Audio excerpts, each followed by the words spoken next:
मैं तो कहता हूँ बीजेपी वाले साथी इसको वैध बनाने वाले बताएं तो सही कि मतलब जो मेरे साथी हैं अंदर खाने तो सब ये कहते हैं कि ये गलत काम हो रहा है, और आज सबके सामने आने में उन्होंने हिचकिचाहट किया, वो तो आकर के मतलब कहना चाहिए।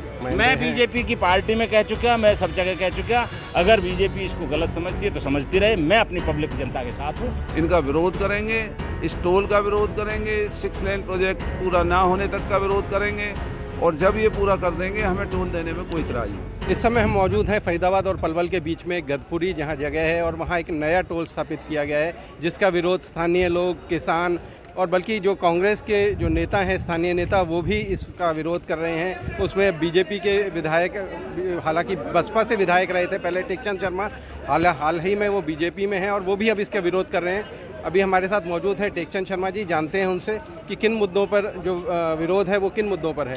जी शर्मा जी। देखिए मैं गौड़ साहब एक बात बताना चाहता हूँ, ये पूर्ण रूप से अवैध है। जब 60 किलोमीटर का एरिया लेना चाहिए तो 60 किलोमीटर में या 80 किलोमीटर में ये 2 टोल आ जाते हैं, और दोनों टोल में जब तक ये कंप्लीट है भी नहीं।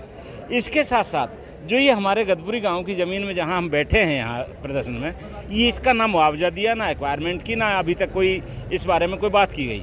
ये जितना मेरे दाहिनी ओर देख रहे होंगे, ये जितना दफ्तर है ये सारा अवैध में बना हुआ है। 5 एकड़ ज़मीन का ना एक पैसा मुआवजा दिया, ना उन लोगों से कोई बातचीत की, और ज़बरदस्ती उस पर कब्जा करके इन्होंने टोल बना दिया। हमने अभी कल की डेट है हमारी 23 तारीख की, उसमें एसडीएम कोर्ट में उसको भी लेकर के देखिए, जहां आप कह रहे हो बीजेपी और कांग्रेस और उसकी नहीं है, ये लड़ाई है हमारे सामाजिक दायरे की।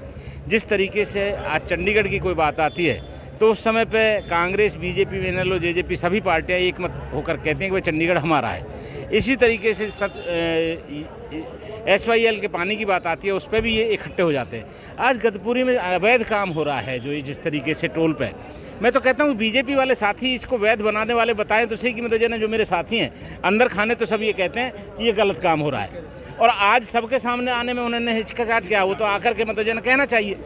ये सामाजिक काम है, ये सामाजिक काम है। अगर हमारे अधिकारों की कोई कुचेष्टा करेगा उसके लिए हमें लड़ाई लड़ना हमारा दायित्व बनता है। अच्छा, आज महापंचायत का आयोजन किया गया था, क्या फैसला हुआ उसमें? महापंचायत में ये आपके सामने धरने पे बैठेंगे, और धरना कितना चलेगा ये पता नहीं, जब तक ये टोल नहीं हटेगा, जब तक हम धरने पे से नहीं उठेंगे। सभी साथी यहाँ मिलजुल करके, हर पाल का, हर बिरादरी का, हर समाज का, चाहे आपके ट्रांसपोर्ट यूनियन हो, चाहे वकील साहिबान हो, चाहे व्यापार मंडल हो, चाहे और अन्य कोई मंडल हो, डॉक्टर साहब हों, सब ने, क्योंकि इसमें सबकी ज़रूरत पड़ती है। यहाँ से सबको निकलना है और सब पे ही ये टैक्स लगना है। ये कोई इंडिविजुअल टैक्स टेकचंद शर्मा पे या किसी पे, ये तो आप भी अगर खबर करने जाएंगे ना, मैं तो आपसे भी हाथ जोड़ करके अनुरोध करता हूँ कि आप भी इसमें हमें सहयोग दें। कारण क्या है कि आप भी अगर यहाँ से पृथला में खबर करने जाओगे तो आपको भी ये टैक्स देना पड़ेगा, आप भी एग्जेम्प्टेड नहीं करनी। अच्छा, आप बीजेपी की सरकार है, आप बीजेपी के नुमाइंदे हैं। मैं बीजेपी की पार्टी में कह चुका, मैं सब जगह कह चुका, अगर बीजेपी इसको गलत समझती है तो समझती रहे, मैं अपनी पब्लिक जनता के साथ हूँ। दलाल साहब, आज बताया जा रहा है कि आज रात से यहाँ टोल चालू हो जाएगा, तो किस तरह से आप, हालांकि यहाँ विरोध कर रहे हैं टोल के, यहाँ पुल इसके बीच में बैठकर, अगर टोल चालू होता है तो क्या ये विरोध हिंसक होगा?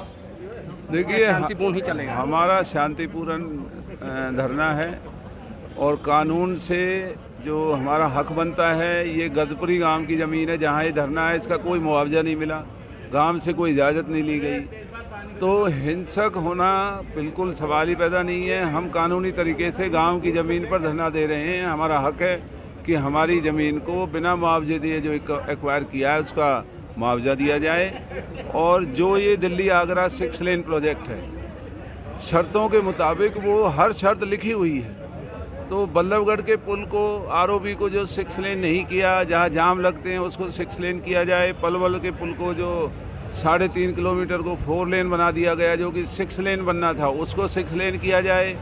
बघौला, फुलवाड़ी और अगले गाँवों में अंडरपास और फुट ओवर ब्रिज बनाए जाएँ।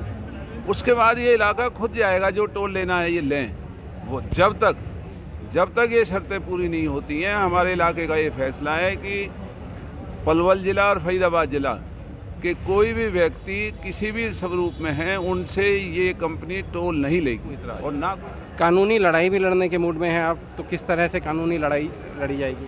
देखिए, हमने RTI लगाई हुई हैं। इस टोल के निर्माण में, सड़क के निर्माण में बहुत व्यापक भ्रष्टाचार हुआ है, जिसमें माननीय गडकरी जी शामिल हैं, हमारे इलाके का सांसद और जो राज्य मंत्री है वो शामिल हैं और NHAI के अधिकारी शामिल हैं, क्योंकि 1900 करोड़ रुपए में ये टोल लिया गया, जिसकी शर्त थी कि 3 साल में इसको पूरा करना होगा, और अगर 3 साल में पूरा नहीं होता है तो शर्तों के मुताबिक इनको हटाया जाना था रिलायंस कंपनी को। 2010 से 2022 तक भी ये पूरा नहीं हुआ और बीच में ही रिलायंस ने मोटी कमाई करके जो गडकरी और NHAI के अधिकारियों को पैसे दे करके 3600 करोड़ रुपए में ये सारा प्रोजेक्ट बेच दिया है। तो आज हमारे भाग्य का फैसला रिलायंस और क्यूब कंपनी नहीं करेंगी, या ये भारतीय जनता पार्टी के लुटेरे मंत्री हमारे इलाके के लोगों के भाग्य के साथ खिलवाड़ नहीं करेंगे। तो इसलिए आने वाले दिनों में इनको सबक सिखाने के लिए हमारे दोनों जिलों के 36 बिरादरी के लोग इनका विरोध करेंगे, इस टोल का विरोध करेंगे, 6 लेन प्रोजेक्ट पूरा ना होने तक का विरोध करेंगे, और जब ये पूरा कर देंगे हमें टोल देने में कोई इतराज़ नहीं। हमसे बात करने के लिए शुक्रिया। तो ये थे हमारे साथ पूर्व मंत्री करण दलाल जी, जिनका कहना था साफ तौर पर कि वो धरने के माध्यम से इलाके के सहयोग से यहाँ धरना देंगे जब तक कि 6 लेन की शर्तें कंप्लीट नहीं हो जाती। इसके अलावा साथ ही साथ ये लोग कानूनी लड़ाई भी लड़ेंगे और यहाँ के लोगों को न्याय दिलाने तक या इस इलाके को न्याय मिलने तक ये लड़ाई जारी रहेगी।